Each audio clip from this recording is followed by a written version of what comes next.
ઓરમાં સૌથી પહેલા વાત કરવી છે એ દહેશત જે એક પછી એક જિલ્લા તાલુકાની અંદર ગુજરાતમાં ફેલાતી રહી છે અને હવે એણે અમદાવાદમાં પણ પગ પેસારો કરી દીધો છે। વાત કરવી છે ચાંદીપુરા વાયરસ જે બાળકો માટે ઘાત બનીને તોળાઈ રહ્યો છે અને એ ચાંદીપુરા વાયરસમાં અત્યાર સુધીમાં 9 બાળકોએ જીવ ખોયા છે, 9 બાળકોના મૃત્યુ થઈ ચૂક્યા છે। માખીથી ફેલાતો આ રોગ છે જેમાં અત્યાર સુધીમાં કેસ નોંધાયા છે, એમાં 9 બાળકોના મૃત્યુ થયા છે। સાબરકાંઠા, અરવલ્લી, મહીસાગર, રાજકોટ, પંચમહાલ, મહેસાણા અને ત્યારબાદ હવે અમદાવાદમાં પણ એન્ટ્રી થઈ છે। અમદાવાદમાં 2 શંકાસ્પદ કેસ નોંધાયા છે। આ બાજુ સુરેન્દ્રનગર અને દહેગામની અંદર પણ કેસ નોંધાતા ફફડાટ છે।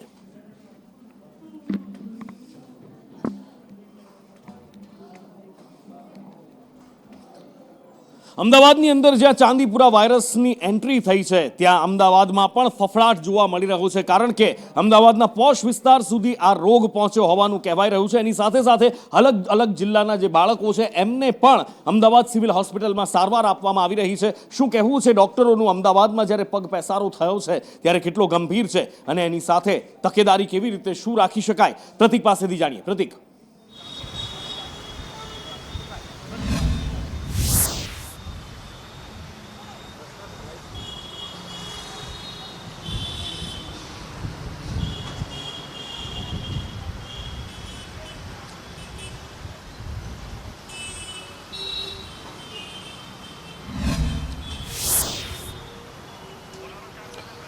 નુપુર, ગુજરાતમાં ચાંદીપુરા વાયરસનો હાહાકાર જોવા મળી રહ્યો છે। સૌપ્રથમ ઉત્તર ગુજરાતમાં આના કેસ જોવા મળ્યા હતા, પરંતુ હવે ધીમે ધીમે સમગ્ર ગુજરાતભરમાંથી તેના કેસો વધી રહ્યા છે અને ચિંતા પણ આરોગ્ય વિભાગની વધી રહી છે, કારણ કે આ ચાંદીપુરા વાયરસ છે તે ખાસ કરીને નાના બાળકોમાં જોવા મળે છે અને સાથે જ આ રોગ છે તેનો વાયરલનો ફેલાવો પણ વધુ ઝડપથી થઈ રહ્યો છે, જેને લઈને હવે આરોગ્ય વિભાગની ચિંતામાં વધારો થયો છે અને આ જ ક્રમથી આરોગ્ય વિભાગ દ્વારા નાના બાળકોના ચેકિંગ માટેના આદેશ પણ આપી દેવામાં આવ્યા છે। અમદાવાદની જો વાત કરવામાં આવે તો અમદાવાદમાં પણ આ એક ચાંદીપુરા વાયરલના કારણે એક બાળકનું મોત નીપજ્યું છે। સાથે જ અલગ અલગ જિલ્લાઓમાંથી બાળકોને આ ચાંદીપુરા જે વાયરલ છે તેના સારવાર માટે સિવિલ હોસ્પિટલમાં લાવવામાં આવી રહ્યા છે। અમદાવાદ શહેરમાં પણ ચાંદીપુરા વાયરલના 2 કેસ જોવા મળ્યા છે। એક કેસ ચાંદલોડિયા વિસ્તારનો છે તો બીજો કેસ આંબાવાડી વિસ્તારનો છે, એટલે આ બંને કેસ છે તે ચાંદીપુરા વાયરલના છે। સાથે જ આ જે 6 કેસો હાલ સિવિલ હોસ્પિટલમાં જોવા મળી રહ્યા છે, 6 કેસ માટેના જે સેમ્પલિંગ છે તે પુણે ખાતે લેબોરેટરીમાં મોકલવામાં આવ્યા છે અને ટૂંક સમયમાં જ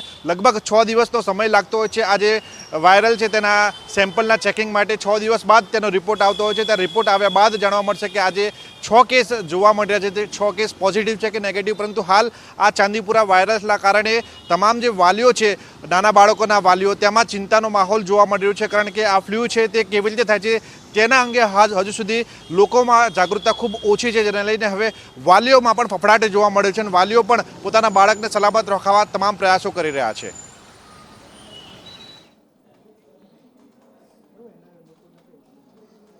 અને આ બધા વચ્ચે મોટા અને દુઃખદ સમાચાર એ છે કે ગાંધીનગરમાં એક બાળકીને ચાંદીપુરા વાયરસનો ચેપ લાગ્યો હતો। એ બાળકીની સારવાર ચાલી રહી હતી અને એ બાળકીના મૃત્યુ થયાના સમાચાર મળી રહ્યા છે।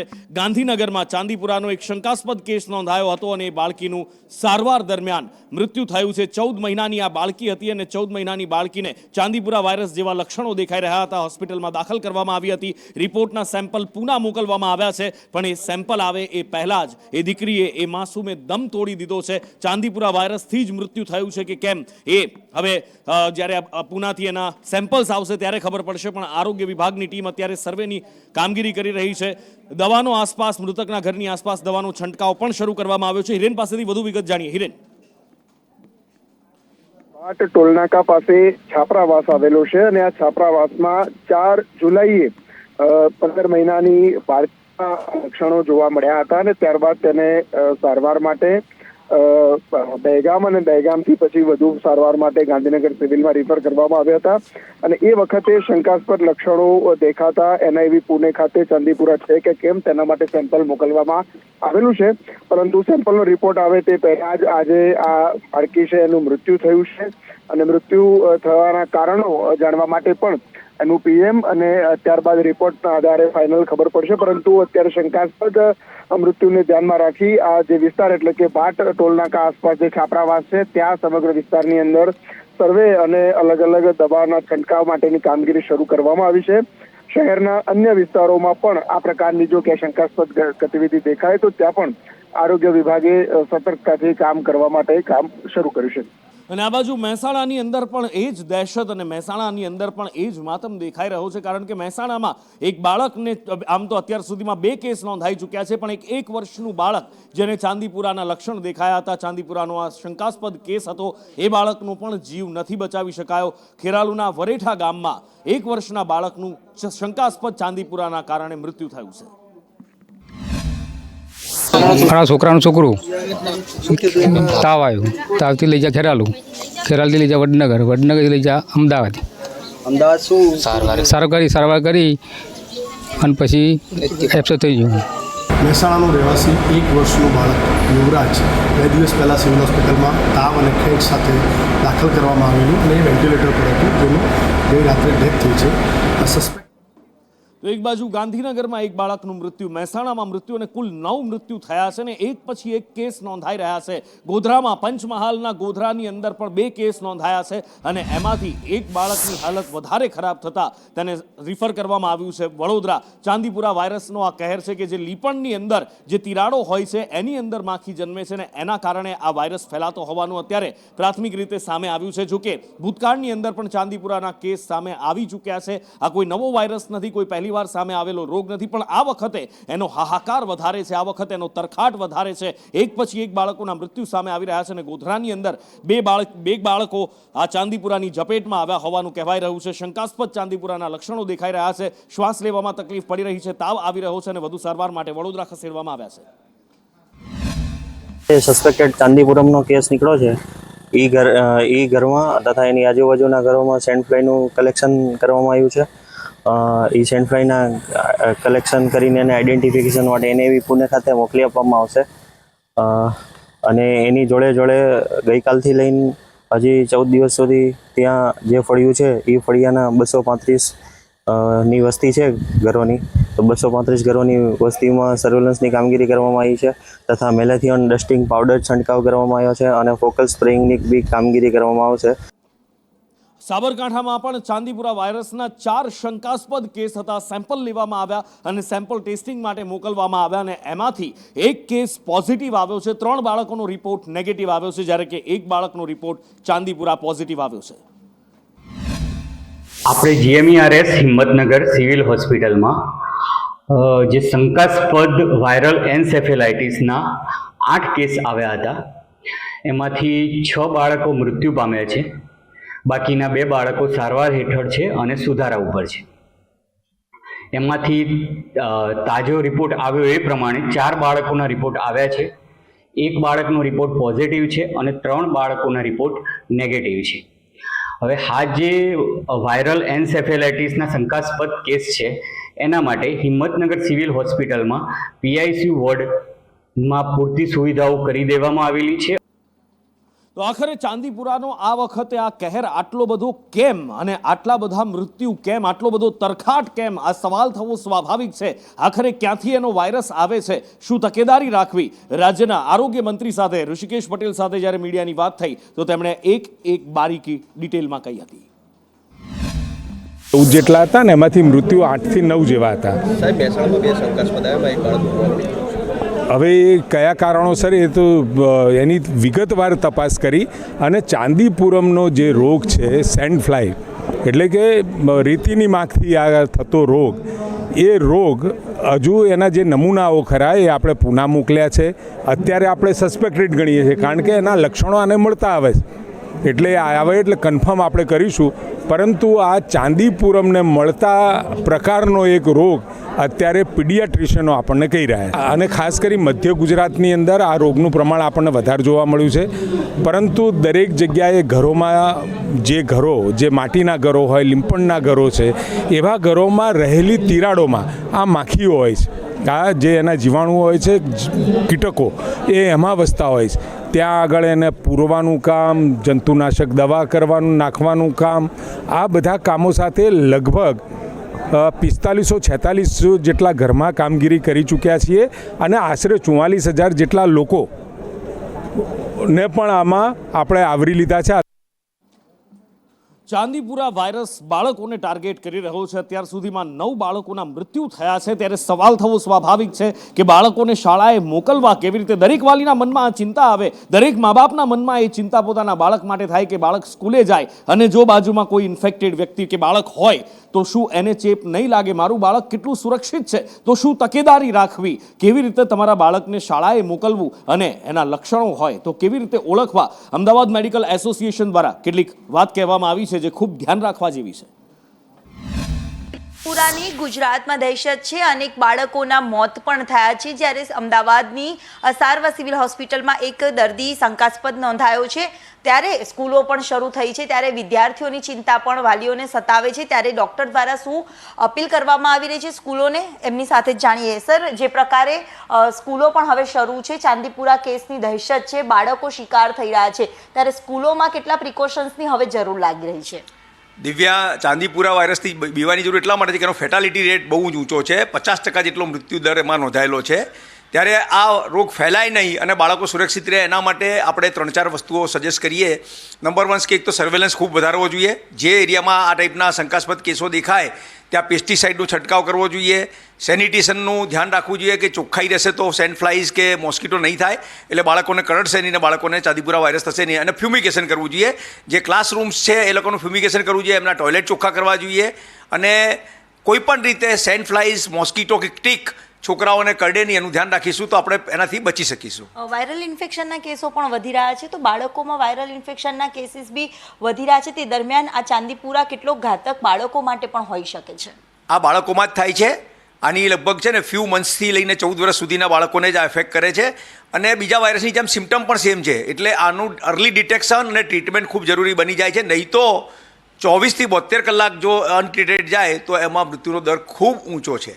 જે પ્રકારે આંકડાઓ વધી રહ્યા છે, આ કેટલું આગળ પ્રસરી શકે તેવી પણ દહેશત છે. જ્યારે એએમએમાં અલગ અલગ તબીબોને પણ તમારા દ્વારા શું સૂચનાઓ આપવામાં આવી છે? એકચ્યુઅલી આ છે ને એપિડેમિક એન્ડેમિક નથી, આ સ્પોરાડિક હોય છે. આજથી લગભગ 20 વર્ષ પહેલાં મધ્ય ભારતમાં પણ એનો આઉટબ્રેક આવેલો અને લોકલ એરિયામાં થતો હોય છે. એટલે અત્યારે કોઈ આખા ગુજરાતમાં ફેલાઈ જાય કે બહુ દહેશત ફેલાઈ જાય એવું વાતાવરણ અત્યારે તો નથી દેખાતું. પરંતુ પ્રિકોશનના મેજર તરીકે મેં તમને કહ્યું ને એ પ્રમાણે ફ્યુમિગેશન, સર્વેલન્સ અને પેસ્ટિસાઇડનો છંટકાવ કરી અને એનાથી બચવું જોઈએ. જરૂર. એટલે સ્કૂલોમાં પણ સાવચેતી રાખવી જોઈએ, જેના કારણે સ્કૂલમાં અભ્યાસ કરતા બાળકો પણ આ ચાંદીપુરાનો શિકાર ન બને. કેમેરામેન મનીષ વાણિયા સાથે દિવ્યા ચૌહાણ, સંદેશ ન્યૂઝ, અમદાવાદ. અને હવે વાત કરવી છે એક એવા અકસ્માતની જે અત્યારે રાજ્યભરની અંદર ચર્ચામાં છે. નથી આ અકસ્માતની અંદર કોઈ મોટી નુકસાની થઈ, નથી આ અકસ્માતની અંદર કોઈ જાનહાનિ થઈ, પણ તેમ છતાં આ અકસ્માત ચર્ચામાં છે. વાત છે અમદાવાદમાં થયેલા એ અકસ્માત અને 2 યુવતીઓ વચ્ચેના ઝઘડાની, કે જેમાં એક આરોપ થઈ રહ્યો છે કે પોલીસ દ્વારા મારી ફરિયાદ નથી લેવામાં આવતી. પોલીસ સામે આરોપ લગાવી રહી છે કે જે યુવતી અમારી પર આરોપ લગાવે છે એને સહી નથી કરી. આખરે શું છે સત્ય, શું છે હકીકત? જિગ્નેશ પાસેથી જાણીએ. અનુપુર, વાત કરવામાં આવે તો બનાવ અમદાવાદના એસજી હાઈવેનો છે કે 3 દિવસ અગાઉ જ્યારે વકીલ પોતાના પરિવાર સાથે ગાડી લઈને જઈ રહ્યા હતા ત્યારે આયેશા નામની એક મહિલા કાર ચાલકે તે વકીલની ગાડીને ટક્કર મારી હતી અને ત્યારબાદ બંને વચ્ચે બોલાચાલી થઈ હતી. વકીલે સૌપ્રથમ SG2 પોલીસ સ્ટેશનમાં એટલે કે SG હાઈવે 2 પોલીસ સ્ટેશનમાં ફરિયાદ નોંધાવી હતી યુવતી વિરુદ્ધ. જોકે ત્યારબાદ યુવતી અને જે વકીલ બંને વચ્ચે જે બોલાચાલી થઈ હતી તેનો મામલો સરખેજ પોલીસ મથકે પહોંચ્યો હતો. ત્યારબાદ બંને પક્ષે સામસામે એકબીજા વિરુદ્ધ ફરિયાદ કરવા માટે બંને તૈયારી દર્શાવી હતી, જેમાં વકીલે યુવતી વિરુદ્ધ એટલે કે આયેશા વિરુદ્ધ અરજી લખી અને પોલીસ સ્ટેશનમાં સબમિટ કરાવી હતી. તો બીજી તરફ આયેશાએ પણ અરજી લખી, પરંતુ જ્યારે પોલીસ સ્ટેશનમાં તેના રેકોર્ડમાં સહી કરવાનો સમય આવ્યો ત્યારે આયેશા સહી કર્યા વિના નીકળી ગઈ હતી અને ત્યારબાદ તેને સોશિયલ મીડિયા પર પોલીસ પર આક્ષેપ કરતા એક વિડીયો પોસ્ટ કર્યો હતો. વિડીયો પોસ્ટ થયા બાદ તેનો ભારે ઉહાપો મચ્યો અને આખરે પોલીસની કામગીરી પર સવાલો ઊભા થયા હતા, જે બાદ આખી તપાસ ક્રાઇમ બ્રાન્ચના ACPને સોંપવામાં આવી છે. સાથે જ એવા તપાસમાં સામે આવી કે આયેશા અને તેના ભાઈ વિરુદ્ધ અગાઉ આનંદનગર પોલીસ સ્ટેશનમાં અકસ્માત, મારામારી અને ધમકી આપવાના ગુનાઓ પહેલે પણ નોંધાઈ ચૂક્યા છે. માટે તે કહી શકાય કે તે સિનિયર હેબેચ્યુઅલ ક્રાઇમ ગુનો કરનાર વ્યક્તિ છે. માટે તેને લઈ અને આખી તપાસ ક્રાઇમ ACP કરશે અને જો આ કેસની અંદર મહિલાએ કરેલા આક્ષેપો ખોટા સાબિત થશે તો આયેશા વિરુદ્ધ વધુ એક ગુનો નોંધાઈ શકે છે અને જે બંને પક્ષે જે અરજી કરવામાં આવી હતી તે અરજીની તપાસ પણ સરખેજ પોલીસ સ્ટેશનમાં જે થઈ હતી તેની તપાસ પણ હવે ક્રાઇમ બ્રાન્ચના ACP દ્વારા જ કરવામાં આવશે. બિલકુલ, ક્રાઇમ બ્રાન્ચના ACP દ્વારા તપાસ કરવામાં આવશે અને જે જૂના ગુનાનો ઇતિહાસ પણ નીકળ્યો છે. પણ આટલો ઓહાપો એટલા માટે કે આયેશા એક સોશિયલ મીડિયા ઇન્ફ્લુએન્સર છે અને એક ખૂબ મોટું એનું ફેન ફોલોઈંગ પણ ધરાવે છે ને એના માટે ઓહાપો થયો. પણ જ્યારે રજિસ્ટરમાં સહી કરવાનું તમે ભૂલી જાઓ તો પછી એ કેવી રીતની ફરિયાદ અને તમે કેટલા સ્માર્ટ છો એ બતાવે છે. ખરેખરમાં આ અકસ્માત હતો કે પછી કોઈ કોન્સ્પિરસી ઊભી કરવાનો પ્રયાસ? પોલીસ શું કહે છે એ જુઓ. ત્યારે મેડમની ફરિયાદ લીધા પછી એમણે જે પોલીસ રૂબરૂની ફરિયાદ છે એમાં સાઇન કરી, પણ જે ઉતારો છે, જે નમૂનો હોય છે રજિસ્ટરનો, એમાં સહી કરવાની ના પાડીને નીકળી ગયા. એના કારણે એમની દાખલ થઈ નથી. અમે હજી પણ તૈયાર છીએ એમની ફરિયાદ લેવા માટે. નહીં, એકદમ 100% જે પ્યોર છે, સત્ય છે, એની સાથે જ પોલીસ છે અને સાચું જ કામ કરે છે. એટલે એ પ્રશ્ન નથી. મેડમે જે ફરિયાદ આપી છે પોલીસ સ્ટેશને, એમણે ભલે સાઇન નથી કરી, પણ જે બીજા તરફથી ફરિયાદ થઈ છે એ ફરિયાદની પણ તટસ્થ તપાસ થશે એટલે ખબર પડી જશે ખરેખર કોનો ભાગ છે. અને હવે વાત કરવી છે એક એવા પોલીસ કર્મીની જેનો ગુનાહિત ભૂતકાળ છે અને વધુ એક ગુનો કરવાનો પ્રયાસ કર્યો, જે એક ચર્ચિત ચહેરો છે. છેલ્લા 15 દિવસથી રાજ્યમાં એની ચર્ચા છે. નીતા ચૌધરી, કોન્સ્ટેબલ નીતા ચૌધરી, બુટલેગર સાથે જેના સંબંધ, દારૂની ખેપ મારવાના આરોપ અને એની સાથે સાથે કચ્છમાં એક પોલીસ કર્મીને કારથી કચડી દેવાના આરોપ, ત્યારબાદ જામીન નામંજૂર થવા અને નીતા ચૌધરીનું ફરાર થવું. ગઈકાલે રાત્રે એટીએસે નીતા ચૌધરીની ધરપકડ કરી લીધી હતી અને હવે પૂર્વ કચ્છ પોલીસને સોંપવાની કામગીરી હાથ ધરવામાં આવી રહી છે. કિશન પાસેથી વિગતે જાણીએ. કિશન.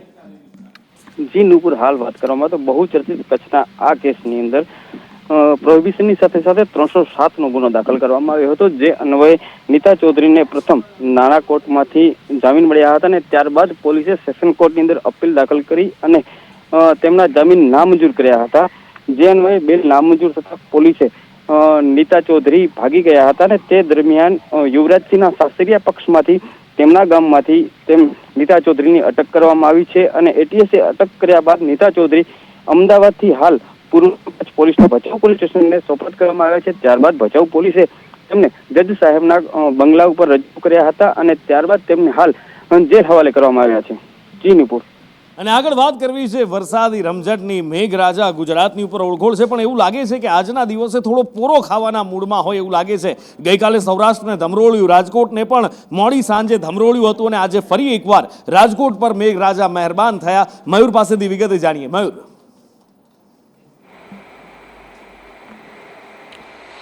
નુપુર, રાજકોટના કેટલાક વિસ્તારની અંદર જોરદાર વરસાદ વરસ્યો હતો તો કેટલાક વિસ્તારની અંદર ઝાપટા જ વરસ્યા હતા. રાજકોટના શાસ્ત્રી મેદાન, યાજ્ઞિક રોડ અને કલાવ રોડના કેટલાક વિસ્તારની અંદર વરસાદ જોવા મળ્યો હતો. તો ખાસ 150 ફૂટ રોડ મવડી વિસ્તાર છે, ત્યાં પણ વરસાદી ઝાપટા મોટા પ્રમાણમાં જોવા મળ્યા હતા, પરંતુ કેટલાક વિસ્તારની અંદર હજુ પણ કોરું ધાકડ જોવા મળ્યું હતું. એટલે કહી શકાય કે ગઈકાલનો જેવો વરસાદ હતો એવો આજે વરસાદ નથી થયો, પરંતુ રાજકોટવાસીઓ હજુ પણ સારા વરસાદની આશા રાખી રહ્યા છે. વાત કરવી છે સુરતની. સુરતના સરકારી ગોડાઉન, સરકારી અનાજના ગોડાઉનમાંથી જીવાતો નીકળતા આસપાસના રહીશો હેરાન પરેશાન થઈ રહ્યા છે. વાત છે સુરતના સચિન વિસ્તારની કે જ્યાં સરકારી ગોડાઉનમાંથી જીવાતો નીકળી રહી છે અને આજુબાજુના વિસ્તારની અંદર ઉપદ્રવ મચાવી રહી છે. ગોડાઉન અનાજનું છે અને અનાજમાંથી જીવાત નીકળે ત્યારે એક સ્પષ્ટ વસ્તુ છે, એક કોમન સેન્સની વાત છે કે અહીંયા અનાજ જૂનું છે, અનાજ સડી રહ્યું છે અને સડેલા અનાજમાંથી આ જીવાતો નીકળી રહી છે. લોકો હેરાન પરેશાન થઈ રહ્યા છે. ઘરના વાસણ, કપડાં, ત્યાં સુધી કે જમવામાં પણ જીવાત પડે છે અને લોકો ત્રાહિમામ પોકારી ગયા છે. ત્યારે આ જીવાતનું નિરાકરણ તો લાવવાની જરૂર છે જ, પણ એની સાથે એ તપાસ કરવાની પણ જરૂર છે કે આ અનાજ કેટલા સમયથી અહીંયા આગળ પડેલું છે. શું સડેલું અનાજ તો અહીંયા આ ગરીબોના કોળિયા માટે નથી રાખવામાં આવ્યું? મનીષ વધુ માહિતી સાથે ફોન લાઈન પર જોડાયા છે. મનીષ, અનાજનું ગોડાઉન છે, સરકારી ગોડાઉન છે અને એમાંથી જીવાત નીકળી રહી છે. વાત સ્પષ્ટ છે કે જૂનું સડેલું અનાજ અહીંયા પડ્યું છે.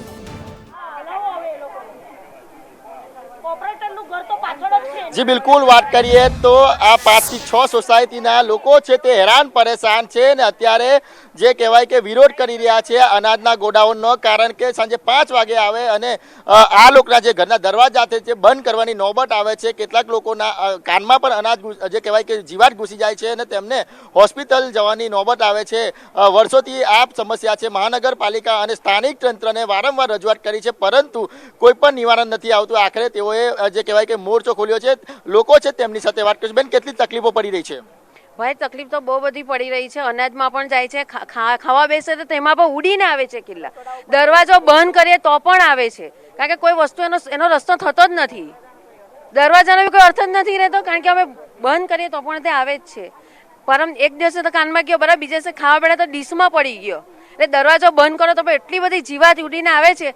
કોર્પોરેટર ને બધા પ્રમુખ ને બધા અહીંયા જ છે રહેતા, અમારી સોસાયટીના છે. હવે એ લોકોને તકલીફ થતી છે કે નથી એ તો મને નથી ખબર. હવે અમને છે ભાઈ આ તકલીફ, બરાબર. તમે બતાવો કેટલી તકલીફો પડી રહી છે? તકલીફો તો 5 વાગ્યા ને એટલે હવે તમે અમારા ઘરે આવો, તમે 5 વાગી ગયા છે, જો ઘરમાં કેટલા કિલ્લા છે, કેટલી આમ હુઈ જઈએ ને તો પથારીમાં મૂકી હુઈ જાય, સોફા પર પડે, બધે ટોટલી તકલીફો છે. ખાવામાં આવે, પીવામાં આવે, ઊંઘવામાં આવે, નાકમાં ઘૂસી જાય, પાણી પીએ તો પાણીમાં કિલ્લા આવે. હવે અમે રહીએ અહીંયા કે અમે ખાલી કરીને જતા રહીએ કે એ લોકો ખાલી કરીને જતા રહી, અમારે એવો પ્રોબ્લેમ આવી ગયો છે હવે. ના આ અનાજ એટલું બોગસ અનાજ છે, અનાજ નથી, કિલ્લા છે અંદર, અનાજ નથી, કિલ્લા છે અંદર. અમે કાલે ગોડાઉનમાં ગયા ને, આ કિલ્લા છે ને આ અનાજ સરકારી છે ને સરકારને જ વેચે છે, ગરીબ લોકોને આપે છે. આ અનાજ જજમાનમાં જાય, મધ્યાહન ભોજનમાં જાય, આંગણવાડીમાં જાય ને કરીએ. તો લોકો છે તે રોષે ભરાયા છે, કારણ કે આ સોસાયટીઓમાં વર્ષોથી સમસ્યા આવી રહી છે. લોકો હેરાન પરેશાન થઈ રહ્યા છે. તંત્રને વારંવાર લેખિતમાં ફરિયાદ કરવામાં આવી રહી છે, પરંતુ તંત્ર દ્વારા મગનું નામ મરી નથી પાડવામાં આવી રહ્યું, જેને લઈને હવે લોકોનો આક્રોશ છે તે સતત વધી રહ્યો છે અને કહેવામાં આવી રહ્યું છે કે આ ગોડાઉન હટાવવામાં આવે. આ ગોડાઉનમાં જે અનાજમાં જે કિલ્લા પડ્યા છે, જીવાત પડી છે, તેની તપાસ કરવામાં આવે તેવી માંગ કરવામાં આવી રહી છે. જી નુપુર, આગળ વાત કરવી છે મહારાષ્ટ્રની શિંદે સરકારે યુવાનોને આપેલી એક ભેટની. બેરોજગાર યુવાનો જે નોકરીની શોધમાં ફરી રહ્યા છે એમના માટે 12 પાસ વિદ્યાર્થીઓને મહિને 6,000 રૂપિયાની આર્થિક સહાય કરવાનું નક્કી કરવામાં આવ્યું છે. મહિને 6,000 રૂપિયાની આર્થિક સહાય 12 પાસ વિદ્યાર્થીઓને આપવામાં આવશે. સાથે જ જે ડિપ્લોમા ધારક છે, ડિપ્લોમાનો અભ્યાસ જેમણે કર્યો છે એમને મહિને 8,000 રૂપિયાની સહાય કરવામાં આવશે અને જે સ્નાતક છે તેમને મહિને 12,000 રૂપિયાની સહાય એટલે કે ગ્રેજ્યુએટ યુવાનોને મહિને 10,000 રૂપિયાની સહાય કરવામાં આવશે, જેની જાહેરાત કરવામાં આવી છે.